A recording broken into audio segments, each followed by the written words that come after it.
Roque! Ako po ay maisog. Maisog ba kayo?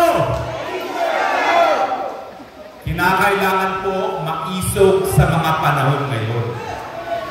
Alam niyo naman po, ako po ngayon ay kinakatay ng mga puwersa ng kadiliman. Pero narito pa rin po ako sa harap niyo, taas noo. Ang sabi ko nga kay Bishop, dahil ako isang Kristiyano, the Lord is my shepherd, I shall not want. Hindi po tayo magpapasupil dahil yan po ang gusto nila. Matahimik ang mga kritiko na mapapatuloy ang kanilang good time sa Malacanang. Tatahimik pa tayo? Hindi po, dahil tayo ay maisog. Unang-una, paumanhin ko. Alam ko kanina, marami nagsabi rito na nabudol tayo ni Marcos Jr. Hindi lang po ako nabudol. Umakyat pa ako sa kanyang entablado. Kinampanyan ko pa siya mula Ilocos hanggang Zamboanga. Ang sinabi ko, Unity Marcos Duterte. Napakahirap po ng desisyon nung ginawa ko na sumapi sa Unity. Ako po ay apo ni Jovito Salonga. Matinding kalaban ng mga Marcoses, pinakulong, nag-exile. Ang aking tiyo po, na kapatid ng aking nanay, inasyuhan ng arrest, search and seizure order, ASO, nagpunta po sa France para mag-political asylum. Ang dami ko pong mga kamag-anak na nagtago ng martial law. Nung lumalaki po ako sa Pasay, meron po kaming taguan sa ilalim ng hagdanan. At meron kaming sistema dahil ang bahay namin sa dulo ng iskinita, pag naririyan ng militar, itinatago na namin yung mga wanted ng military. Napakahirap po talaga ng desisyon ang tumawag sa akin si Atty. Vic Rodriguez na nagsasabi, ikaw ang kauna-unahang iimbitahin namin na sumapi sa Unity. Hindi ko po alam talaga kung anong sasabihin ko doon. Nagdasal po ako. Hindi ko po alam kung bakit ang narinig ko namang mensahe, give him a second chance. Bakit po natin siya binigyan ng pangalawang pagkakataon?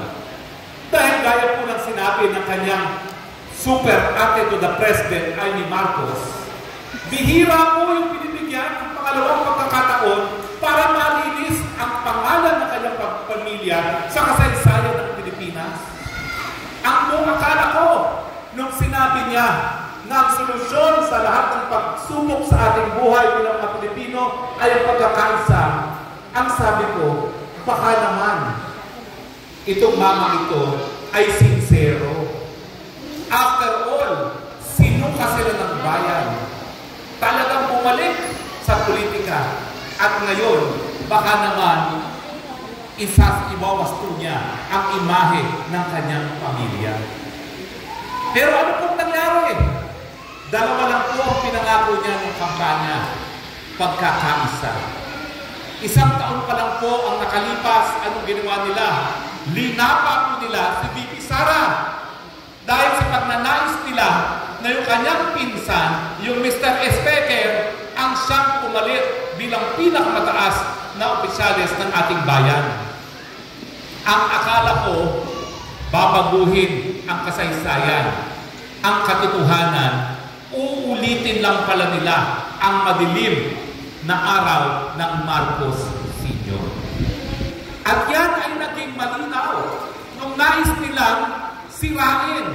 Kaaga-aga pa, malayo pa ang eleksyon, si Inday Sara Duterte na siyang nangampanya para kay Marcos na mas maraming boto na nakuha kaysa kay Marcos na siyang nagbigay kay Marcos para tumakbo bilang presidente. Noong mga panahon na ang survey ay nagpapakita na Sara Duterte ang dapat maging presidente sa Pilipinas.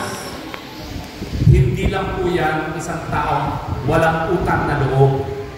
Yan po ay gawain ng mga tao na maitim talaga ang mga buti. Ano pong nangyari ngayon? Malinaw, matapos ang isang taon taon pa lang sa pwesto, uulitin po nila ang kasaysayan. Bakit? Anong ginawa ng ama niya nung siya ay nagnais na maging presidente for life? Nagdeklara ng martial law, binaliwala ang saligang batas. Anong ginawa niya? Isang taon pa lang nakakalipas, matapos niyang sabihin sa buong daigdig, hindi ko kinakailangan ng charter change sa economic provisions dahil kaya natin umunlad na hindi pinabago ang saligang batas. Anong ginawa niya matapos ang isang taon? Sinusugan ang People's Initiative. Ginamit ng kabanatang bayan para pumalap ng mga lagda.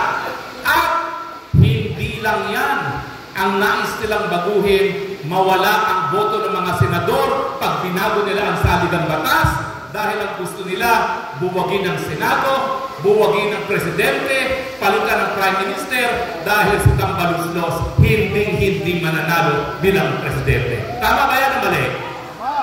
Boboto niyo ba si Tambaluslos para Presidente? Kaya nga po, nagkaroon sila ng maitim na balak na para 20 anyos na naman ang Marcos sa kasaysayan natin, Marcos Jr., Tambaluslos, Sandro Marcos, at baka anak pa ni Sandro Marcos ang magpapatakbo ng bansa natin. Hindi ba yan ay isang pag-uulit muli ng kasaysayan? Nagnanasa na manatili sa kapangyarihan dahil pinagkakapirahan nila ang posisyon sa gobyerno. Bakit pa naulit muli ang kasaysayan?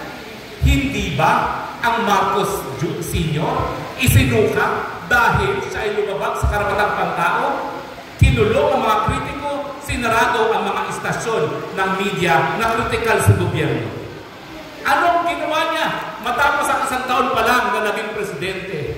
Hindi ba pinakulong si Eric at si Lorraine Badoy ng SMNI na nagtatanong lamang kung totoo ba na bilyones ang ginastos ni Speaker sa kanyang travel funds? Hindi ba pinasara niya ang SMNI na kahit sa isang istasyon na sumuporta sa kanya nung huling halalan? Yan lang ang pinagkatiwalaan niya para umapir sa debate noong presidential election, and yet ngayon, wala ng prangkisa. Sino ngayon ang magsasabi na hindi na uulit ang kasaysayan? At siyempre, isang dahilan pa kung bakit si Lucas si Marcos Sr. yung karangyaan sa panahon ng matinding kahirapan ng mga Pilipino, yung korupsyon ng mga malalapit na cronies sa kanya. Ano pa ho ngayon ang estado ng buhay sa Pilipinas? Sang-ayon po sa surveys, lahat po ng surveys, ngayon po, pinakamatindi ang pagkagutom sa kasaysayan ng Pilipinas sa panahon ni Marcos Jr. Ngayon po, pinakawalang valor, pinakamahinang currency ang piso sa buong Asia. Noong panahon ni Duterte, ang sabi ng Moody's Credit Rating Agency, darling of Asia's economy ang Pilipinas. Ngayon, we are the worst underperforming economy in Asia. Wala pong tigil ang pagtaas ng presyo ng mga bilihin. Wala naman pong ginagawa ang gobyerno para bigyan ng solusyon ang pagtaas ng presyo ng bilihin. Kulang po ang mga trabaho. Naglamyerda ng lamyerda. Halos isang taon naglamyerda sa 2 taon, naksay na ng kulang. Wala naman pong bagong factory na nagbukas para dagdagan ang trabaho sa ating lipunan. At siyempre po, bagamat binigyan ng counting pagtaas sa daily minimum wage, kulang pa rin po ang sweldo doon sa mga mayroong trabaho.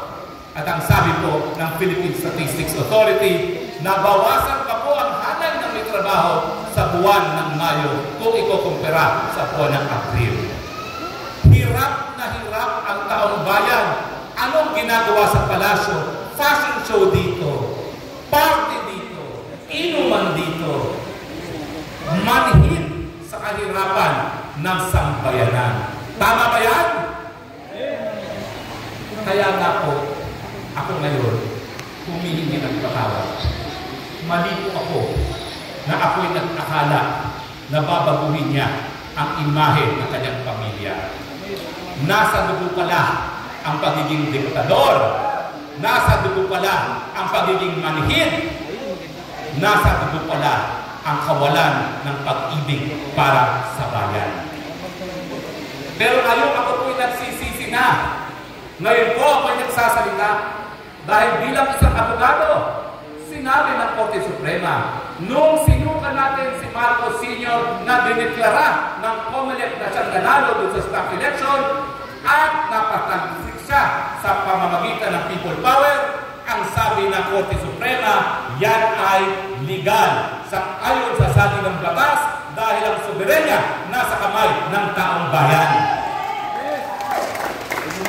Ako po ngayon ay humihiling sa soberenyang taong bayan na sa pangatlong pagkakataon, matapos patalsikin ang Marcos Sr., matapos patalsikin ang Erap Estrada dahil sa kanyang mga bisyo, patalsikin naman po natin ngayon ang Marcos Jr. Karapatan po natin yan bilang soberenyang mamamayang Pilipino. At merong Supreme Court decision po na nagsasabi, tayo lamang ang pwedeng maging hurado kung magpapatuloy o hindi ang isang presidente. Yan pong dahilan kung bakit tayo narito at yan ang dahilan kung bakit magkakaroon tayo ng maiso. Hindi po sapat na kapag tayo nagkaroon ng malakihang maiso dito sa Bukawi, na ang mga tao, Marcos resign, dapat alam nila ang mga issues. Anong maiso? Ayaw nating salawlain ang saligang batas dahil ang ating pagdepensa sa saligang batas ay pagdepensa sa watawat ng Pilipinas. Ang maiso ay para po sa tax, transparency, accountability, peace and security. Ano ba ibig sabihin ng transparency? Ito po ay bunga sa isang bagong karapatang pantao na kinilala sa ating 1987 Constitution, ang karapatan ng taong bayan sa mga impormasyon na nakaka-apekto sa kanilang pang-araw-araw na buhay. Nung minsan naman, tinawag ni dating Presidente Rodrigo Roa Duterte na adik ang Presidente Marcos Jr. Lumabas po ang isang dating PIDEA agent na nagsabi na siya po ay nakakita ng ebidensya na gumagamit ng pinagbabawal na gamot ang Marcos Jr. At siya po ay nagsumite ng mga papeles para i-raid yung lugar kung saan sila gumagamit ng pinagbabawal na droga. Nung tinanong ang Presidente, ang unang beses na sinabi niya, I will not dignify that with an answer. Pa-English pa. Nung tinanong siya tungkol sa PIDEA leaks, anong sagot? Ha, ha, ha, ha.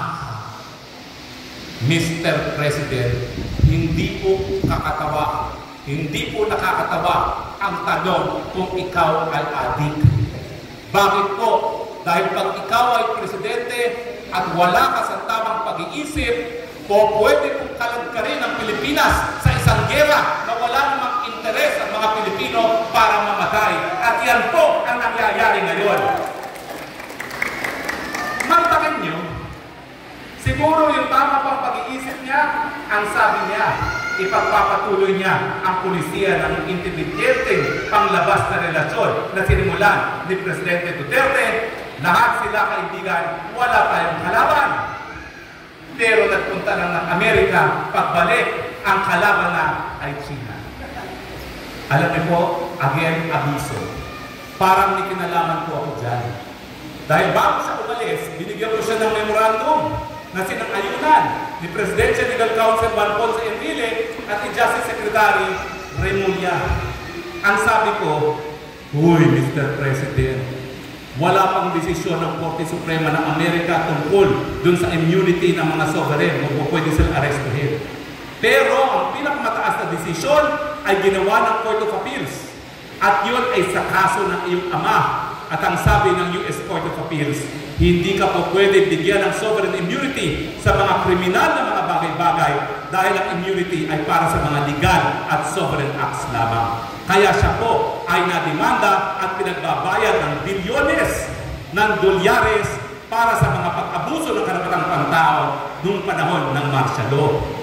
At ngayon po, meron pa siyang $731 million civil contempt sa Amerika dahil hindi nila sinasabi kung saan ang nakaw ng tagong yaman nila sa Amerika para bayaran ang biktima ng martial law.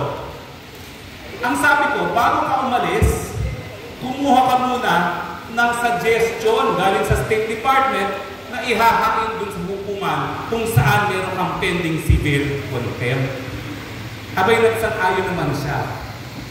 Yun po ang pagkakataon na ibinigay ko para sa pinsan niyang ambassador na makipag-ayos sa mga Amerikano. Ano siguro ang kanilang napagkasunduan? Yung nakaw na tagong yaman na hindi dinideklara sa Amerika, ang duda ko, nangako na ibabalik sa kanila kung babaliktad siya laban sa China. Wala po akong prueba, pero tama ko balik. Diba? Kung siya'y nasa tamang pag-iisip, bakit siya makikipag-away sa China na sa mulang-mula, hindi naman natin ever naging kaaway. Ang pumatay sa atin sa pinakamagdugong digmaan sa daigdig, mga Amerikano during the Philippine-American War. Well, siyempre, bago ang mga Amerikano, tinalo muna natin ang mga Espanyol. Pagkatapos, ang mga Hapon na naggahasa sa ating mga kababaihan, lalong-lalo na dito sa Central Luzon. Pero ang China, sa mula-mula, tayo po'y nakikipagkalakalan. Tayo po'y nakikipagkaibigan. Nung namatay ang isang sultan ng Sulu, noong 600, doon po sa China, binigyan siya ng Heroes Burial at hanggang ngayon, nandun ang rebulto ng Sultanate of Sulu. Tanda ng matinding pagkakaibigan ng Pilipinas at ang China.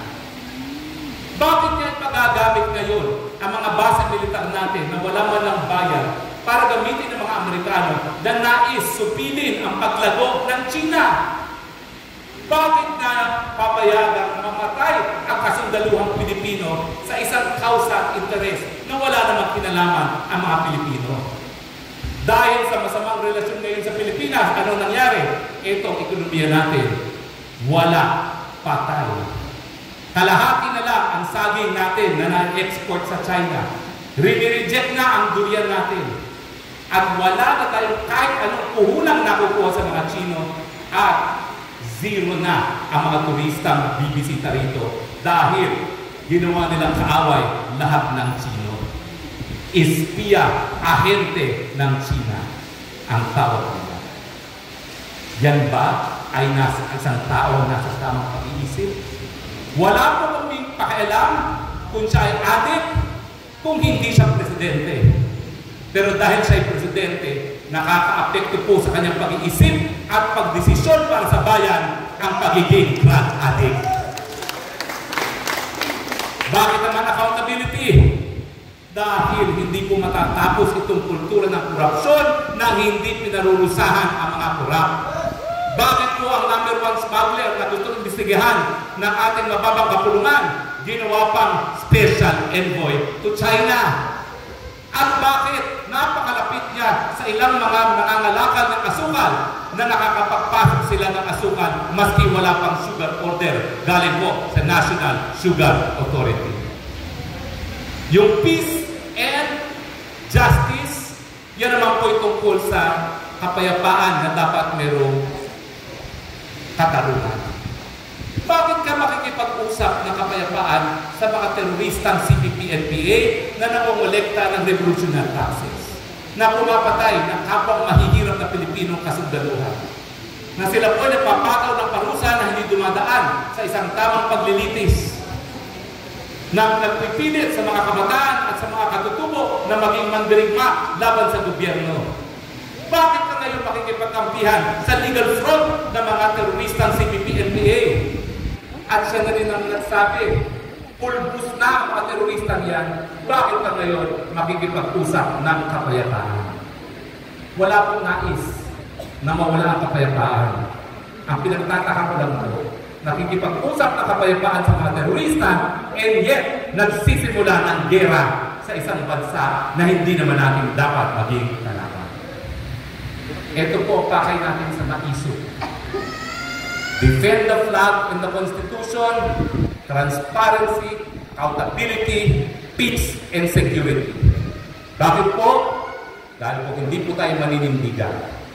Magpapatuloy po sila sa kanilang ginagawa.